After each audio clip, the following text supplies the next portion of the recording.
Hello, everyone. Welcome to the Dome9 webinar, Create Custom Security Policies the Size of a Tweet with Dome9 GSL. My name is Thelen Blum, and I will be your host for today's webinar. I'm the Senior Product Marketing Manager at Dome9, and I'm here with Matt Ambrosiak, Cloud Solutions Architect for Dome9 Security. A couple of housekeeping notes before we get started.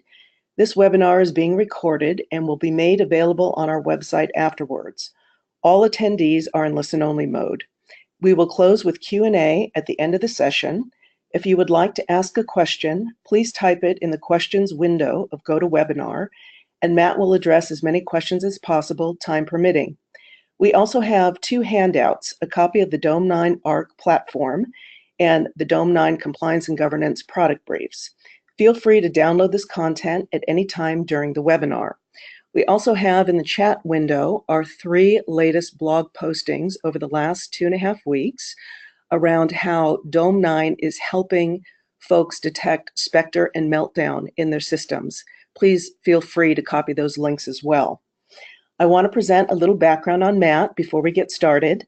Matt Ambrosiak is a Cloud Solutions Architect for Dome9 Security. As a certified AWS Solutions Architect professional, Matt is dedicated to cloud technologies and a champion of cloud adoption.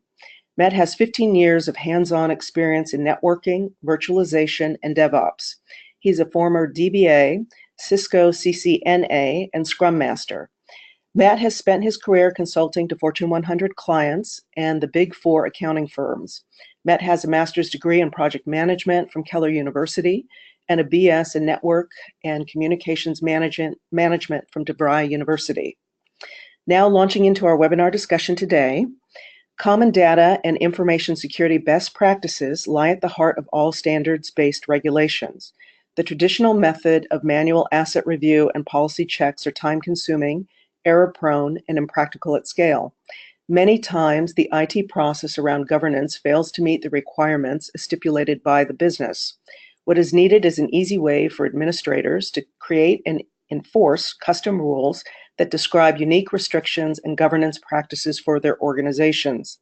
In today's 45-minute webinar, we will provide a hands-on training of the Dome9 compliance engine, showcasing Dome9 ARC's new language for specifying security policies called Governance Specification Language, or GSL. A rule that would require 100 lines of code can now be expressed in under 100 characters when specified using GSL. Unlike other systems that require writing codes to define custom rules, GSL allows administrators to create new rules that are written in common language and easy to understand, helping to eliminate errors in translation and simplify governance. Without further ado, I will now pass the ball to Matt. Let's get started. All right. Hello, everyone. Thank you for joining us today. I'm excited to share with you how you can create custom security policies that are truly the size of a tweet using the Dome9 solution and GSL. So I'm going to cover some concepts first, and then we'll get into the exciting stuff by doing some hands-on demos. Again, if anyone has questions at any point, please do not hesitate to ask. I will circle back to address any questions at the end of the presentation. So what is IT governance? Here it's stated, activities intended to ensure that the IT organization complies with all IT-related mandates while supporting the current and future needs of the business, which includes controls and policy library and policy distribution and response. And so there is a need to audit and perhaps enforce policies internally, before an auditor comes into your environment, right? So we also see other things like IT controls, self-assessment and measurement, and IT asset repository. And so in terms of this, how are you performing in terms of compliance? Better yet, how are you performing over a period of hours, days, weeks, or months? Environments change rapidly, especially in cloud. Thinking about before cloud, some large organizations could perhaps spin up a new virtual machine for a team anywhere between 2 and 12 weeks time. Now with cloud, it's minutes or even better. So we also see here some other definitions that it includes is automated general computer control collection, remediation and exception management, and reporting. Now that you've found the issues, right, how are you going to solve them quickly? What tools are in place? And what is the turnaround time before the issues are truly fixed? Everyone must ponder, how can we do compliance better? How do we resolve compliance issues faster, right? This is the ongoing conversation as the landscape does constantly change, as new attack vectors are created, as we all know. And then last we see advanced IT risk evaluation and compliance dashboards. So with your ongoing compliance activities, dashboards can be your friend to show you risks, trends, and general compliance performance.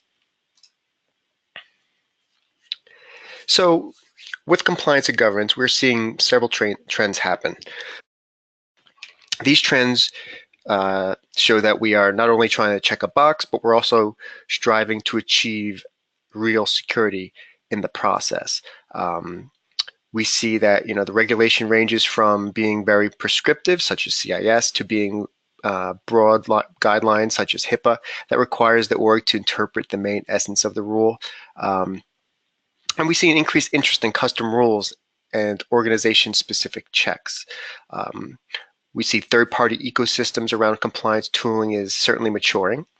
And governance automation is key for today's dynamic environment and rugged DevOps practices.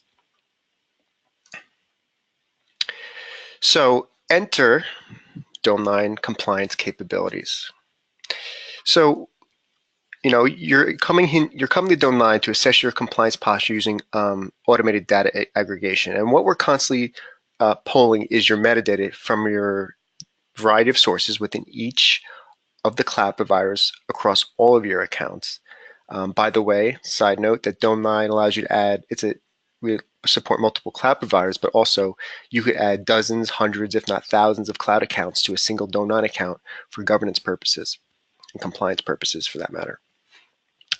And a variety of sources is important for not only being able to identify a misconfiguration or exposure, but to have full context when investigating those issues. Sorry, I'm just grabbing some water here. And next we see we identify risks and gaps using built-in test suites for different compliance standards. So Dome9 out of the box can provide standard bundles covering HIPAA, CIS, PCI, DSS, and NIST 800-53. And some of these bundles have a few dozen rules. More complex bundles have a few hundred rules. In some less common cases, in terms of cloud configuration, some users have cloud environments which depart from AWS best practices, for example. Surprising, right? So this creates variances in how some of the underlying rules in these bundles should be written, and they should be adapted. So that is part of the reason why today's topic is important. Sometimes you may even find that the rules change between business units in the same organization. So you can also fix issues in place with powerful management tools, and this is referring to the Dome9 ARC. Now, ARC meaning Access, Remediate, and Control. And this is because Dome9 not only lets you find the issues, but we want to enable our users to resolve those issues from within the platform as well. You may be excited to hear that beyond just reporting, there are Dome9 technology add-ons which enable auto remediation capabilities. Better yet, only read permissions need to be granted to Dome9 if you so choose to accomplish auto remediation. And so also we want to enforce compliance requirements using capabilities such as tamper protection, region lock, and IAM safety. So to go in a little bit more detail there, this is a combination of the compliance engine and Dome9 full protection mode. The benefit to enabling full protection mode beyond the read-only mode, that is to your Dome9 environment into your cloud accounts is that we can lever features like tamper protection and region lock. And tamper protection, once enabled at the region level, or perhaps all the way down to a single security group, can maintain the integrity of your security group configuration once they are configured exactly how you want them. And this can be very granular. Also, a feature called region lock will ensure that any regions which should not be used by your organization, either for security or regulatory reasons, will not have inbound or outbound, for that matter, access for compute services or serverless functions, etc. This is done by managing your security groups for those regions. Region lock will indeed zero out all existing inbound and outbound rules for all existing and future security groups within a specific region. And the last one there is IAM safety, which is an IAM permissions file with elevated privilege management using an out-of-band device like an iPhone or Android device to protect against those sensitive, irrevocable actions within your cloud account. And so you want to prove compliance in audits with printable reports and fine-grained audit trails. So just as you would expect, we have full reporting capabilities for our compliance checks as well as audit events with continuous compliance. The deltas of one compliance report and the next can be emailed to you on a schedule to see what has changed, say, since yesterday.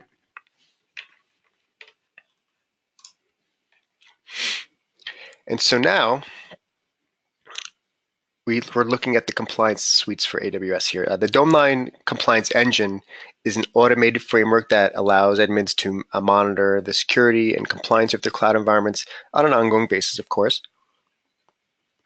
And here we're looking at the Dome9 compliance engine, the bundles, and ultimately where we're headed here today is we're going to focus in on the underlying GSL short syntax, which makes up the individual rules within each bundle. This is the compliance engine perspective, and where you may choose a compliance bundle that your organization adheres to and give it a test run, if you will. If your organization does not have any specific regulatory compliance standards, no problem. They actively, that maybe they're not actively trying to adhere to, you'll find it interesting to run a bundle, say like PCI DSS, and see how your environment looks. And better yet, this is also a way to help you gain an understanding of how these bundles work. So this is a good starting point for when trying to learn how to write compliance rules using GSL on your own after today's webinar.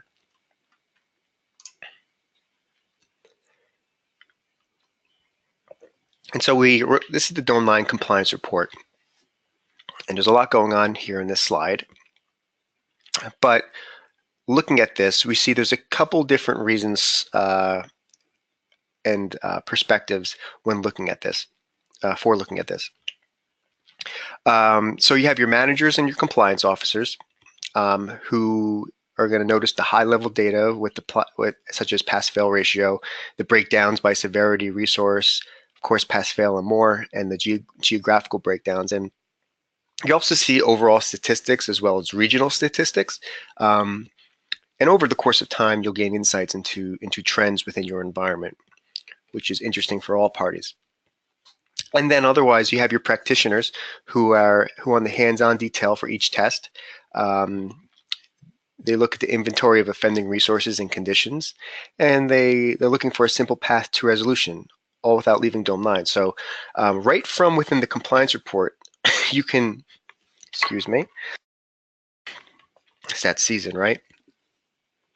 So right from the compliance report, you can jump immediately into investigation and remediation without having to jump into the cloud account through the cloud provider native console.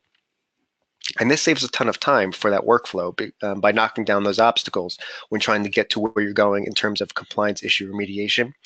And that's because otherwise, if you do allow us to remediate from within the platform, you're not going to have to locate the account, and then once you're in the account and authenticated, then you have to find the region that was where this offending resource is, Then you're going to have to try to find the VPC.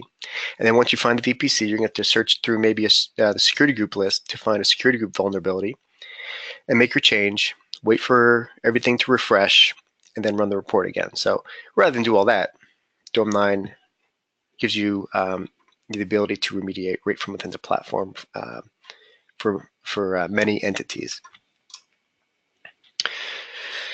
So now, looking at GSL and the actual rules that comprise those bundles, such as PCI, HIPAA, CIS, whatever it is, GSL is going to eliminate the need for the complex coding.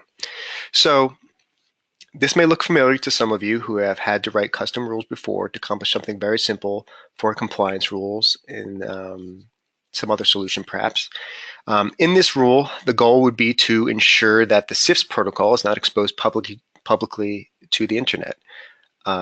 This is just one rule, keep in mind, in a much larger bundle. So a single bundle for a compliance standard could have hundreds of rules, and this would just be one. So very difficult to maintain. So just look at this for a moment.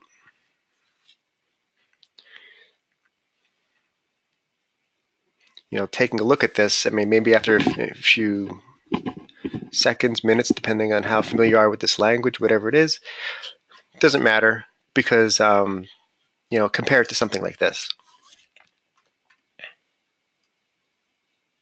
Can you understand what this rule is attempting to do? This is the same rule. This time, it's represented by Dome9's GSL syntax. And GSL, by the way, stands for Governance Specification Language. A really long name, perhaps, for something that is quite simple. That's because we focus on making the Dome9 syntax as close to plain English as possible. Now, you don't need a team of developers to understand, modify, and or maintain this rule. I'm sure you're bright enough to understand within a moment what's going on here, and perhaps eager enough to play around with this for checking your own environment and modifying it as such. And the total here is 90 characters. So we took that entire page of code into 90 characters.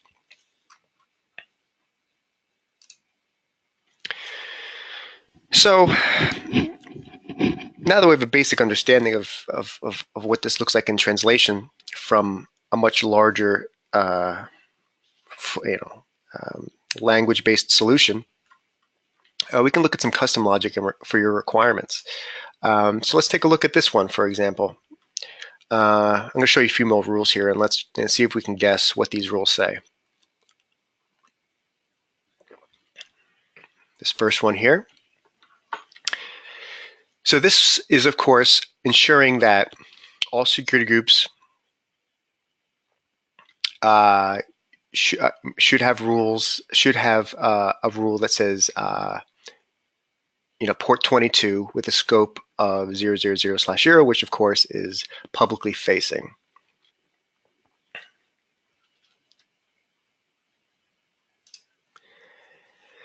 This next one, take a look at this.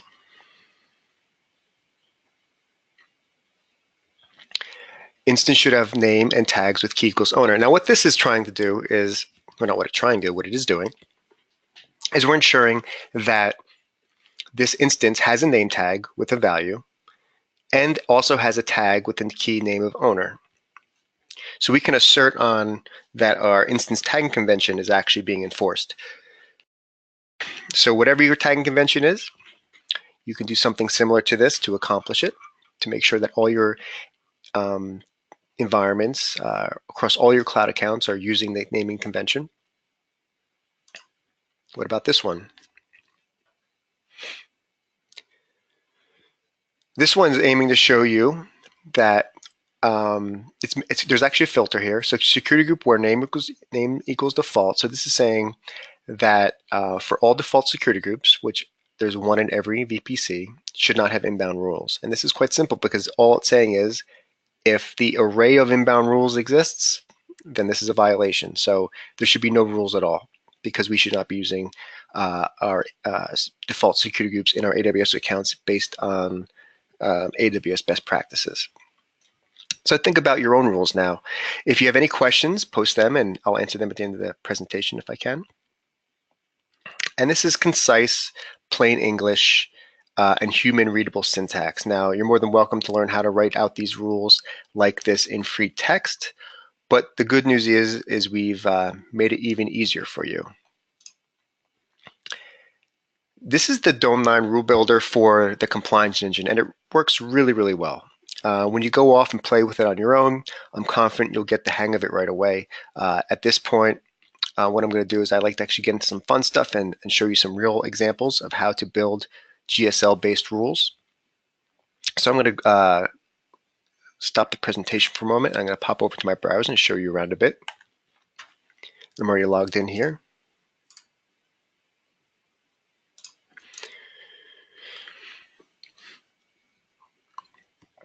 Just as we were before, we have our compliance engine and individual bundles here. We can poke through them. We can see this bundle has 486 rules, 45 rules, 49 rules, so on and so forth.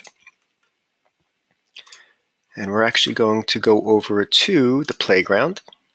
This is a fun little tool to actually toy around with the GSL syntax without actually having to add it to any specific bundle. We can actually run our tests right from here against any cloud account. We'll see how that works in just a moment. So let's first take a look at like a security group based rule. So we can say it's now a point and click scenario. These are all the entities that we support in AWS specifically. That's the scope of the conversation today. We're looking at the AWS based rules here. And I'm going to say security group. And this now, we're actually actively building a rule at this point. So security group should not have inbound rules with port equals 22. So we want to make sure that our security groups don't have port 22 used with a scope of publicly facing. So, all right, and we just close off that block. And we can test against any of our accounts. This is an AWS-based rule, so you notice that the rest of the cloud providers dropped off from this dropdown. And we can test this right from here. And so indeed, we see 242 tested. So there's 242 security groups, 12 of which are non-complying. We can expand this out, take a look at all the offending security groups. All of these security groups use port 22 that are publicly facing.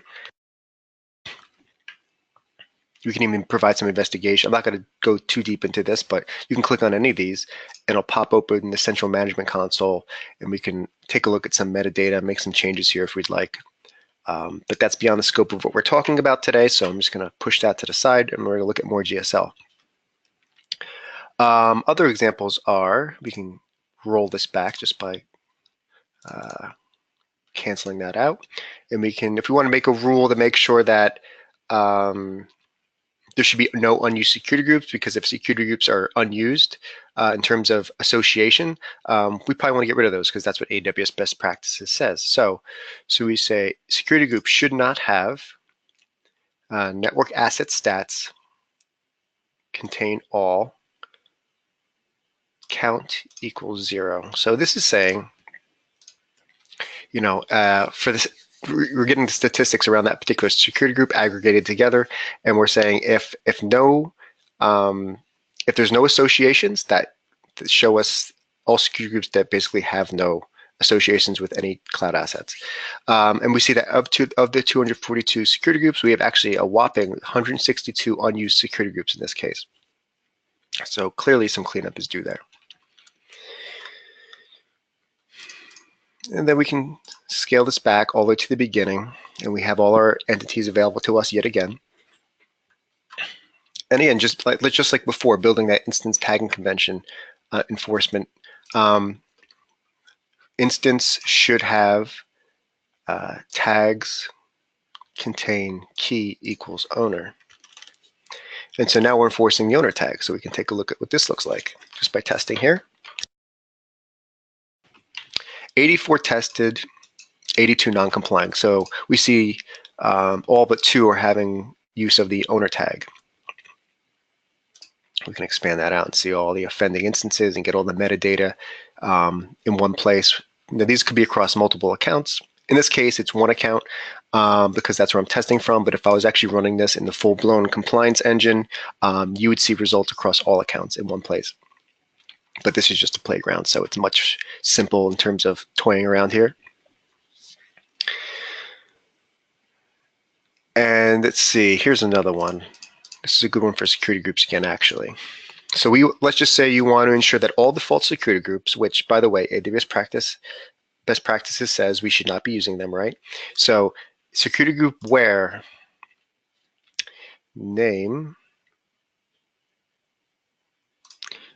equals default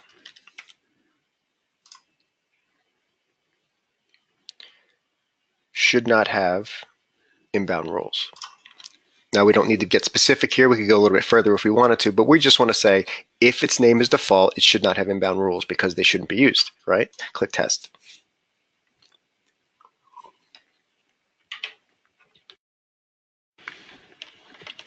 So we see 242 tested, 64 relevant, 56 non-compliant. And we can list those out right from here in this little test suite.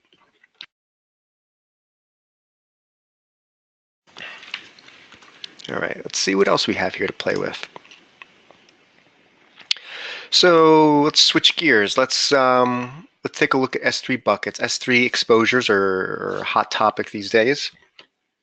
So let's just say, I don't know, let's say S3 bucket. Let's verify that MFA Delete is enabled. So we see S3 bucket should have, in this case, it's versioning MFA Delete equals enabled. Actually, I think in this case, this is not a Boolean value. Actually, this is an interesting case because actually what we want to do here is just modify this. And you'll know this actually by looking at the context. This is a perfect example to show you the context preview on the right side. So we can actually test this right from here. And we see that it's not being used at all. There's no MFA delete anywhere on this account. But what I meant was before is when exploring the context, when building these rules, this context preview will actually give you all the information you need around building these rules out. So you can explore the actual pieces that you can assert on right from here. You can explore the rules and the different values here. You see status is string, things like this. So you don't have to sit there and guess what's the entity called or what is this particular attribute called. All this is actually available to you right from here. Even ACLs, you can assert on ACLs in terms of S3 buckets. You know you can to make sure that you're not exposed publicly. We can do things like, let's go back to the rule builder. So we see we can actually do S3 bucket should have versioning status equals enabled. And this, just like before, is going to give us the result of whether we have versioning enabled on our buckets. And we can see that out of 44 buckets tested, 43 are non-compliant. So only one bucket in our account, in this demo environment, mind you, versioning status is enabled.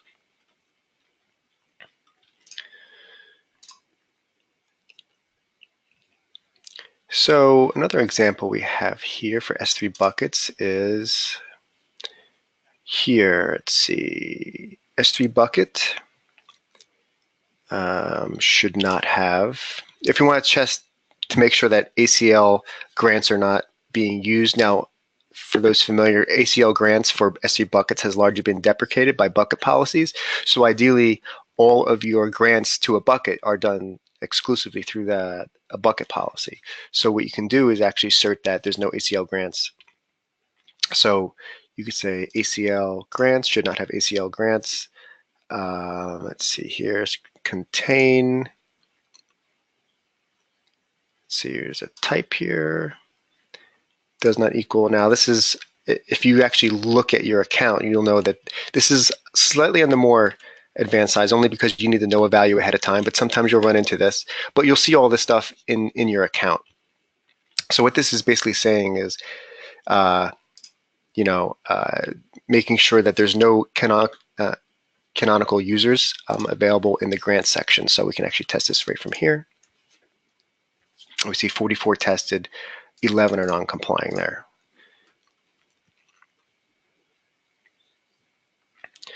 All right, some other examples. We have, let's look at RDS for a moment. We can verify that RDS has encrypted storage. So we can actually say RDS should have, there's a thing here for is storage encrypted, yep, equals true. We can test that. Aha, see, we have 2 RDS instances and none are encrypted. So that would require some attention. And just the same, RDS should have is multi-availability zone equals true. Is this RDS instance multi-availability zone? And we're going to probably find out that none are, because this is a test environment. Indeed, 2 tested, 2 non-complying. And a couple more examples here. We have region-based examples. We can do things like region should have, I'm sorry, yes, no, I had it right. Region should have, has VPC flow logging equals true. So now we can verify that our regions have VPC flow logging enabled. Test that right from here. 15 tested, 11 non-complying. So we have 11 that we need to turn on VPC flow logs for.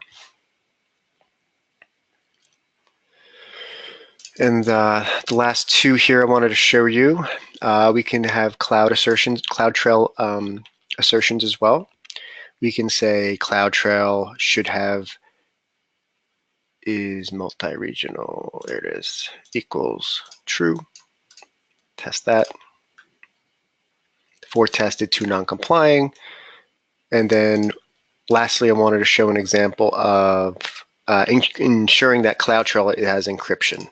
So CloudTrail should have, where are we at, KMS ID. Now that this means if this is testing, if there is a KMS ID present, we know that encryption is taking place. So that's how this test is working. We can test that right from here as well. We're probably gonna, yep, exactly. So 4 tested, 4 non-complying. So none of our, in this environment, none of our CloudTrail storage is indeed encrypted. So those are just a few. We could be here all day playing with these, but let's turn back to the presentation where we can talk about a little bit more features that we support.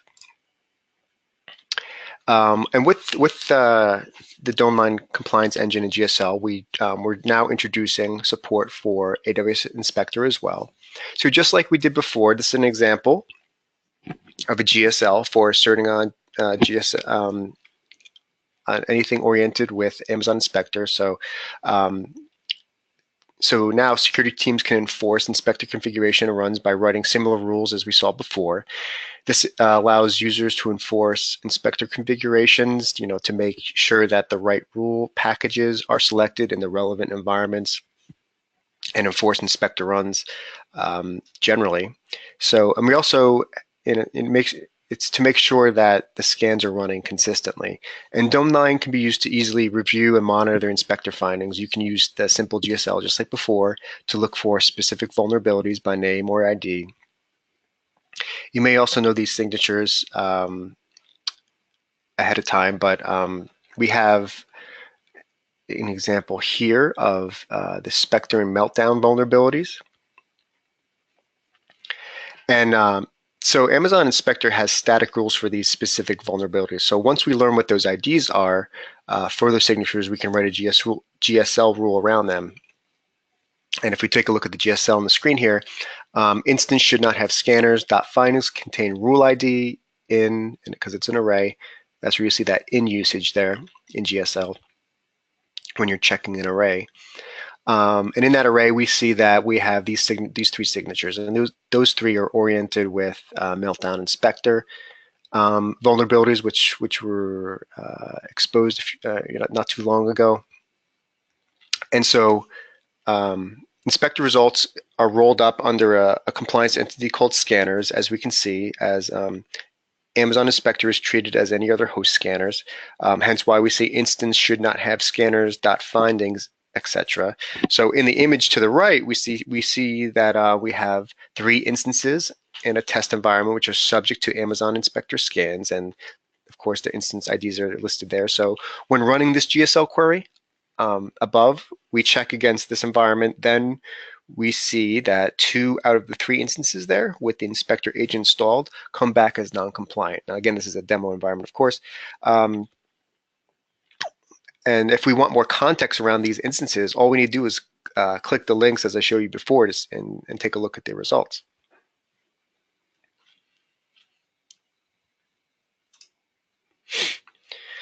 So once you've passed, you found the issue, you've patched your instances, and you can then circle back and run the report again. Now, hopefully, once all is patched, your report looks a lot like this one.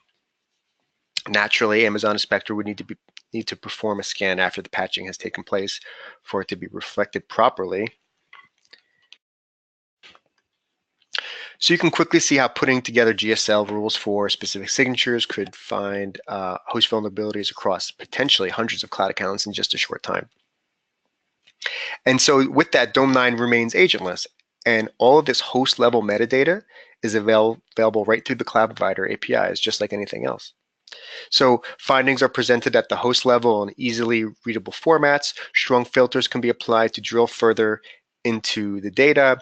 Lastly, the combination of runtime configurations, runtime host configurations anyway, and behavior analysis with Dome9's cloud control pane checks create a powerful assessment solution. And GSL can validate that hosts with specific attributes will not produce findings for a certain type of class.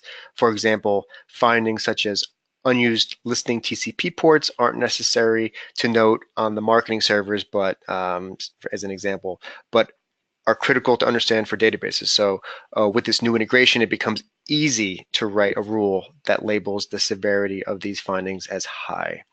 So notifications can be sent when high severity issues are found as well, or when the number of findings exceeds a certain severity level. So let's go back really quick and see if we can create a rule that can find high severity findings with Amazon Inspector. Let me just refresh my screen here, kind of clear out all this busyness. So we can create a rule in the rule builder. Instance should not have scanners findings contain any. Again, this is an array.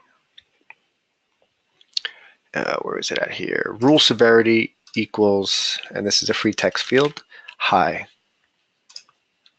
We can close off that scope and test rate from here and see if there's any results. So of 84 instances tested, 2 were non-complying that have high severity alerts. Guess what? It's those same 2 instances that have the inspector and meltdown.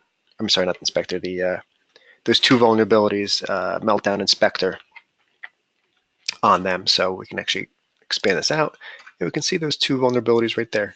Those 2 non-compliant entities anyway.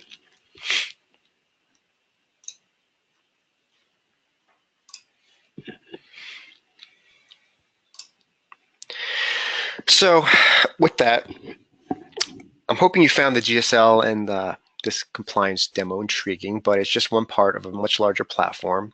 We spoke about the Dome9 ARC platform earlier, and this is how the Dome9 suite lays out in relation to your cloud environment. Our major products and features are in the yellow here. So Dome9 is a SaaS-based solution and completely API driven. We are 100% agentless solution, and onboarding a cloud account literally takes less than 5 minutes of your time. For AWS, all you are doing is creating a cross-account access role, because guess what? Dome9 runs on AWS as well. So if you're ready to create custom security policies using this syntax that is shorter than a tweet, as we've seen already in many examples, then check out the Dome9 trial.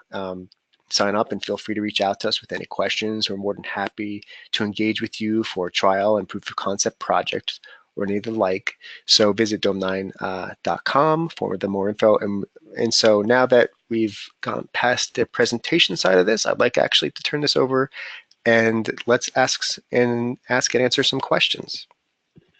Hey, Matt, it looks like we have a few questions here. The Mm-hmm. first one is, what is the significance of the relevant value that's next to tested in the compliance result? Okay, so that's basically a filter. I can give examples there. So you might want to filter your checks for specific attribute types. For example, if you want to run a check, let me just refresh my screen here, clear this out. The rule builder, let's see here, instance where tags with key equals owner. So I'm not going to check on a value here. I'm just trying to make an example. So instance where tags with key equals owner. So now that's going to be the relevant side of things. So maybe there's 200 some odd instances or whatever it is, and then it's going to say only instances with the owner tag are going to have be checked. So we can also say should have, I don't know, make it up, volumes with encrypted equals true. So we're going to say anything with an owner tag must have encryption turned on. We could do that. I don't know what the results of this will be. We'll see. So 84 tested, 2 non-complying. So actually, that's interesting. So of the 84 instances, 2 are only relevant here, which only 2 of the instance have the owner tag, and of those 2, both of those have encryption not enabled, which is why it's showing up here. So they do not have encryption enabled. Next question. Next question is, some of my VPCs don't have internet gateways attached. Wouldn't that show false positive exposures? It could. So, but we have a way to mitigate that. Actually, it's similar to the last question and how we mitigate that, because what we can do, we can actually do something like, if we're testing security groups, we can say security groups where is it at here? VPC internet gateways. So now we're touching on the internet gateways attribute of that VPC. Contain external ID. And I'm just going to close off this scope. And so what this filter essentially does is it's saying if a VPC has an internet gateway that if an external ID exists, which means if an external ID exists at all, then we know there's an internet gateway attached. It's a little bit more advanced, but it's pretty simple at the end of the day. We can say should not have inbound rules with port equals 21 and scope equals public. Close that off and test that out. And it looks like there's no exposures here. There's no port 21 that's publicly exposed that isn't a VPC that is publicly attached or has an internet gateway, I should say. But we can actually modify this in free text and actually take out this where statement, and I bet you it changes. Click test again. Yep, we have 1 non-complying. So actually there is an exposure. Well, not really, because there's no internet gateway. So there is indeed a security group that does have 21 exposed publicly, but that VPC doesn't have an internet gateway. Next question. Okay. Is there a way to ensure IAM users have multi-factor authentication enabled? Yes, I think there's actually, that already exists. If we look at the PCI, is it IAM users? Multi-factor authentication, I bet it's in these bundles.